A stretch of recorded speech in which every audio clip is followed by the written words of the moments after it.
இல்ல இந்த விவகாரத்துல பாஜகவோட நிலைப்பாடு என்னவா இருக்கும்? ஏன்னா கூட்டணியில இடம்பெற்றிருக்கிறாங்க, அவங்க வெளியில இருந்து வேடிக்கை மட்டும் பாக்குறாங்களா, இல்ல இதற்கு பின்னால் ஒரு கருவியாகவோ அல்லது தூண்டுகோலாகவோ ஏதாவது இருக்காங்களா அப்படின்னு நீங்க நினைக்கிறீங்களா? இல்ல, பாஜகவை பொறுத்தவரை இந்த நொடியில் வேடிக்கை பார்க்கிறாங்க. ஆனா அவர்களுக்கும் இதற்குள் ஒரு அரசியல் கணக்கு இருக்கு. ஏன்னா கிட்டத்தட்ட இப்பொழுது இரட்டை துருவ அரசியலாக மாறி இருக்கு. திமுக, டிவிகே 2 பேருமே பாஜகவை கொள்கை எதிரியாக கொண்டவங்க. அப்ப அந்த இடத்துல ஒரு ஸ்பேஸ் உருவாகுது இயல்பாகவே. அந்த இடம் அதிமுகவும் பலவீனப்படுது. அப்படின்னா அது பாஜகவோட எதிர்காலத்துக்கும் நலன் பயக்கும். கிட்டத்தட்ட அண்ணாமலை போன்றவர்களை ரீஎன்ட்ரி கொண்டு வரலாம். அப்ப அந்த அதிமுகவுக்கான இடத்தை அதிமுகவுக்குள் ஏற்படக்கூடிய பிளவுகள் ஏதாவது வகையில இருந்தா அந்த இடம் பாஜகவுக்கு ஏதாவது கை கொடுக்குமா அப்படிங்கிற கணக்கு அவர்கள் போடுறாங்க.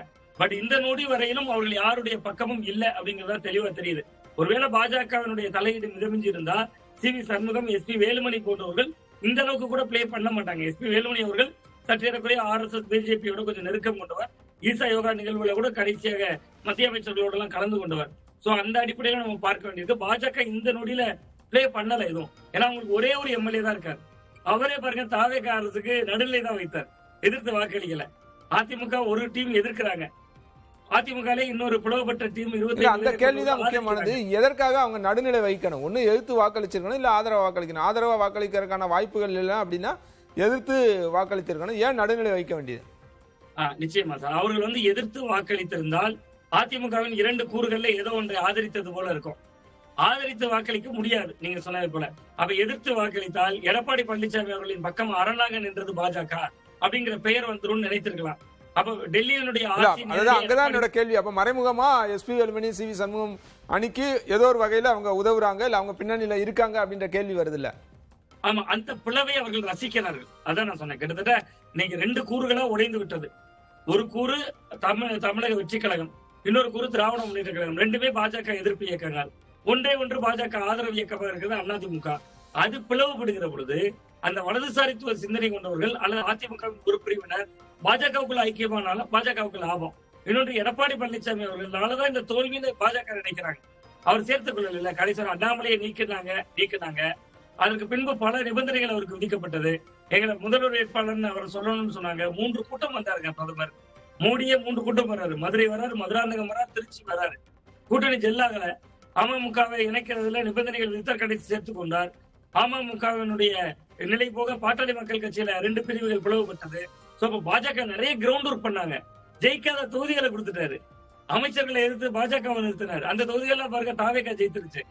இது எல்லாம் இயல்பாகவே எடப்பாடி பழனிசாமி அவர்களுடைய தரப்பின் மீது பாஜகவுக்கு சில வருத்தங்கள், சோகங்கள் இருக்கு. அண்ணாமலை ரீஎன்ட்ரி ஆயிட்டாருன்னா இதெல்லாம் நம்ம உறுதிப்படுத்திடலாம். இதெல்லாம் பின்னணியில் நடந்திருக்கிறது அப்படிங்கிறத. பட் அவர்கள் நடுநிலை வகித்தது. நீங்க விஜய் அவர்கள் நேரடியாக சென்று அன்புமணி ராமதாஸை சந்தித்தார். பாமக நடுநிலை வைத்தாங்க, அதுல ஆச்சரியம் இல்ல. பாஜகவுக்கு எதிராகத்தான் கொள்கை எதிரின்னு சொன்ன கட்சி தாவேகா. அதை எதிர்க்காம நடுநிலை வைக்க வேண்டிய தேவை என்ன வந்தது? ரொம்ப நுட்பமா காய்நாட்டிருக்காங்க. ஒரே ஒரு எம்எல்ஏ இருந்தாலும் ஆதரித்தால் எடப்பாடியின் பக்கம் நின்றதாக அர்த்தம். அதாவது அந்த நம்பிக்கை இல்லாத தீர்மானத்தை நம்பிக்கை கோருகிறத நாங்க நம்பிக்கை தெரிவிக்கிறோம்னு சொன்னா எஸ்.பி. வேலுமணி ஆதரிச்சதா அர்த்தம். வெளிநடப்பு செஞ்சுட்டா திமுக ஆதரிச்சதா அர்த்தம். ஏன்னா திமுக வெளிநடப்பு செஞ்சிருக்காங்க. அப்ப மொத்தத்துல நடுநிலை வகித்து விட்டால் நாங்க இதுல நடுநிலையா தான் இருந்தோம் சொல்லிக்கலாம் அப்படிங்கிற காய் நகரத்துல பாஜக செய்திருக்காங்க. பாஜக இதன் பின்னால் 2 அணிகளில் எஸ்.பி. வேலுமணி தரப்பு இப்பொழுது ஆடுகிற ஆட்டத்தை ரசிக்கிறார்கள்.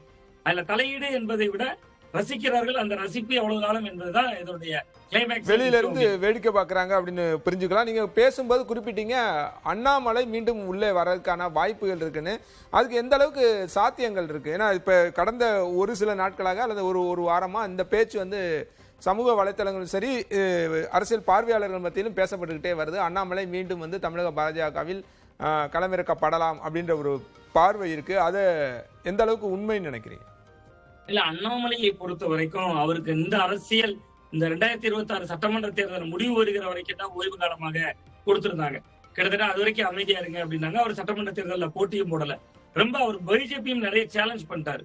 அவருக்கு கிடைத்த பொறுப்புகள், அவருக்கு 2 தொகுதிகள் ஏதோ முதல்ல பொறுப்பாளராக போட்டாங்க. ஒன்று பத்மநாபபுரம், கன்னியாகுமரி மாவட்டத்தினுடைய பத்மநாபபுரம் மனோ தங்கராஜ் அவருடைய தொகுதியாக இருந்தது.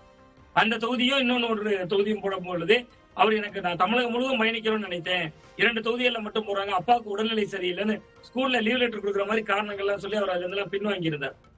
அவ்வளவுமே அவர் எதிர்ப்பை தான் பதிவு செய்தார். இங்கதான் எதிர்ப்பு எப்படி பதிவு செஞ்சாலும் அவரு டெல்லியில உரிய இடத்துல நயினா நாகேந்திரன் அவர்கள் மீது பல புகார்களை சொல்லியிருக்கிறார். தோல்வியடைந்து விடுவோம் என்று தெரிந்தும் சில தொகுதிகளை வாங்கிட்டாங்க. இவர் ரொம்ப குறிப்பா ராதாபுரத்துல சபாநாயகர் அப்பாவு அவர்களுடைய தொகுதிகளை வாங்குறாங்க. இவரே திருநெல்வேலியில ஜெயிக்க மாட்டேன்னு சாத்தூருக்கு போய் நிக்கிறாரு. சாத்தூர்லயும் தோல்வி அடைகிறாரு. கிட்டத்தட்ட நமக்கு செல்வாக்கான தொகுதிகள் எதையும் வாங்கல. குமரி மாவட்டத்தில் எதுக்கு 4 தொகுதிகள் வாங்குறாங்க? இப்படி பல காரணங்கள் அந்த அணியினர் தலைமையின் தோல்வியை அங்க டெல்லியில சொல்லியிருக்காரு. அவங்க சொல்லியிருக்காரு. சொல்லி ஒரு பட்டியல் கொடுத்திருக்கிறார். 2024 பாராளுமன்ற தேர்தலில் 18% ஓட்டு நம்ம உருவாக்கிய அலைன்ஸ் வாங்குச்சு. பட் நீங்க அதிமுகவுக்காக பல சமரசங்கள் செஞ்சுதான் பாஜக இவ்வளவு மோசமாக ஆயிருக்கு அப்படின்னு சொல்லி அவர் பதிவு செய்திருக்கிறார். அந்த அடிப்படையில அவருக்கு ஒரு ரீஎன்ட்ரி இருக்கலாம். நீங்க ஒரு மாநில தலைவரா ஒரு தொடரணும் அல்லது தொடரக்கூடாதுங்கிற மதிப்பீடு எனக்கு மார்க்கு தான். அதற்கான தேவை என்ன இப்ப வந்திருக்கு? அதிமுக மன்னிக்கணும், பாஜகவோட ரீஎன்ட்ரி, அண்ணாமலையோட ரீஎன்ட்ரி தமிழக பாஜகவுக்கு வர வேண்டிய தேவை என்ன இருக்கு? அதுக்கு பின்னால் இருக்க அரசியல் கணக்குகள் என்ன? ஒருவேளை வருவதாக இருந்தால் இளைஞர்கள் கையில் அரசியல் எதிர்காலம் என்பதுதான் தமிழக ரிசல்ட் சொல்லக்கூடிய முடிவு. தமிழகத்தினுடைய தேர்தல் முடிவு நமக்கு ஒன்று தான் சொல்கிறது. இளைஞர்கள் சக்தியால் ஆட்சி மாற்றத்தையும் ஏற்படுத்த முடியும், இளைஞர்கள் சேர்ந்து ஆட்சியும் கொடுக்க முடியும். அப்ப இன்னைக்கு தமிழக அரசியல் களம் எப்படி மாறி பாருங்க சார். அதிமுக எதிர்கட்சி வரிசையில கூட இல்ல. எதிர்கட்சி தலைவர் பதவி உதயநிதி ஸ்டாலின் போயிருச்சு. அப்ப விஜய் வெர்சஸ் உதயன களம் மாறிடுச்சு. இப்ப நம்ம நுட்பமா பார்த்தோம்னா அதிமுக பலவீனப்படுத்தப்படுகிறது அல்லது பலவீனம் ஆகிறது. அந்த இடத்துல பாஜக அண்ணாமலை வந்து உட்கார்ந்தா விஜய், உதய், அண்ணாமலை அதிமுகவோட இடத்தை பாஜக பிடிப்பாங்க அப்படின்னு சொல்ல வரீங்க. கைப்பற்றுவதற்கான முயற்சிகளை அண்ணாமலை முன்னெடுப்பார். நயினா நாகேந்திரன் மாநில தலைவராக தொடர்ந்தால் பாஜக அதிமுகவின் அடிமையாக இருக்கும். அண்ணாமலை பாஜகவின் தலைவராக வந்தால் அண்ணாமலைக்கு அல்லது பாஜகவுக்கு அதிமுக கைப்பாவையாக இருக்கும். இந்த 2 புள்ளிகள்ல எதை நோக்கி அரசியல் களம்? ஏன்னா மும்முனை போட்டியாக உருவாயிருச்சு திமுக, அதிமுக, தாவேகா. அப்ப இப்ப அதிமுகவை பலவீனப்படுத்தினாதான் அந்த ஒருவேளை இப்ப நீங்க சொல்றபடியே எடுத்துக்கிட்டா கூட பாஜக களத்துல இருக்காங்க, அதிமுக இடத்துல பாஜக இருக்காங்கன்னா கூட எதிர்ப்பு அப்படின்றது கூர்மையா இருக்கும்ல. ஒருபுறம் தாவேகால இருந்து பாஜக எதிர்ப்பு அப்படின்னு ஒண்ணு இருக்கும், மதசார்பற்ற கூட்டணின்ற அடிப்படையில அதை அப்படித்தான் அவங்கள ப்ரொஜெக்ட் பண்ணிக்கிறாங்க. அப்படின்னும் போது அந்த ஒரு எதிர்ப்பு இருக்கும். ஏற்கனவே பாஜக எதிர்ப்புல, சனாதன எதிர்ப்புல ரொம்ப தீவிரம் காட்டுற திமுக இன்னொரு பக்கம் இருக்கும். அப்ப 2 பேரும் சேர்ந்து எதிர்ப்பு அப்படின்றத அவங்க தாக்கு பிடிப்பாங்களா, சமாளிச்சிருவாங்களா? அதான் சார், இரட்டை எதிர்ப்பு என்பதில் லாபம் இருக்கு நிறைய. நீங்க ஒரு நபர் மட்டுமே எதிர்க்கும் போது அந்த பலவீனம். களம் மும்முனை போட்டியாகும் போது மைனர் பார்ட்னரா இருக்கக்கூடிய, மைனர் சக்தியா இருக்கக்கூடிய தாவேகா ஜெயிக்க முடியுதுல்ல. அப்ப நீங்க பல தொகுதிகள்ல அதோட தாக்கம் இருக்கு. உதாரணத்துக்கு கேரளா சார், கேரளால திருச்சூர் பார்லிமெண்ட் தொகுதி, அங்க வந்து சுரேஷ் கோபி ஜெயிச்சாரு. எப்படி? அங்க 2மே இடதுசாரிகள் தானே, காங்கிரஸ், கம்யூனிஸ்ட், நடுச்சுல பாஜக. அப்ப காங்கிரஸ், கம்யூனிஸ்ட், இடதுசாரிகளுடைய ஓட்டு பிரியுது, அதாவது மதசார்பற்ற சக்திகளுடைய ஓட்டு பிரியுது. கேரளால காங்கிரஸ், பிஜேபி இந்த முறை தொகுதிகளுக்குள்ள போறாங்கல்ல, அதெல்லாம் வந்து பார்க்கிறப்ப அது மாதிரியான அவர்களுக்கு ஒரு கணக்கு இருக்கு. பாஜக எதிர்ப்பு வாக்குகள் அப்படின்றது 2ஆ பிரியும் அப்படின்றீங்க. ஆமா, 2ஆக பிளவுபடுகிற பொழுது அவர்களுக்கு அது ஒரு வாய்ப்பாக இருக்கும். நீங்க இந்த தேர்தலையும் அப்படி பிளவுபட்டிருக்கு. ஆனா இந்த தேர்தலில் விஜய் அலை மட்டும்தான் இருந்தது. அதனாலதான் அவங்க வலதுசாரிகள் ஓட்டுமே விஜய் பக்கம் போயிருச்சு. அதுக்கு உதாரணம் சொல்றேன் சார். கன்னியாகுமரி மாவட்டம் 5 தொகுதிகள்ல தாமரை சின்னம் போட்டிடுது. 5லுமே 3ஆம் ரவுண்டு போயிட்டாங்களே. 2வது தாவேக்கா வந்துருச்சு. காரணம் என்னன்னா அண்ணாமலை ஒரு யூனிஃபார்ம் போட்டு போய் ஓட்டு போடுறாரு. அந்த யூனிஃபார்ம் போட்டுக்கக்கூடிய நடிகர் யாருன்னு பார்த்தா அவங்களுக்கு விசில் ஊத்திட்டாங்க பாஜகவினர் பெரும்பகுதி பேர். பட் அடுத்த தேர்தல்களில் அண்ணாமலை திரும்பி வரும்போது இந்த கணக்கு மாறும் நினைக்கலாம். அதிமுக பலவீனம் பெறுவது பாஜகவின் இருப்பை உறுதி செய்வதற்கு உதவும் அப்படின்னு பாஜக நினைக்கலாம். அதனால் ரசிக்கிறாங்க.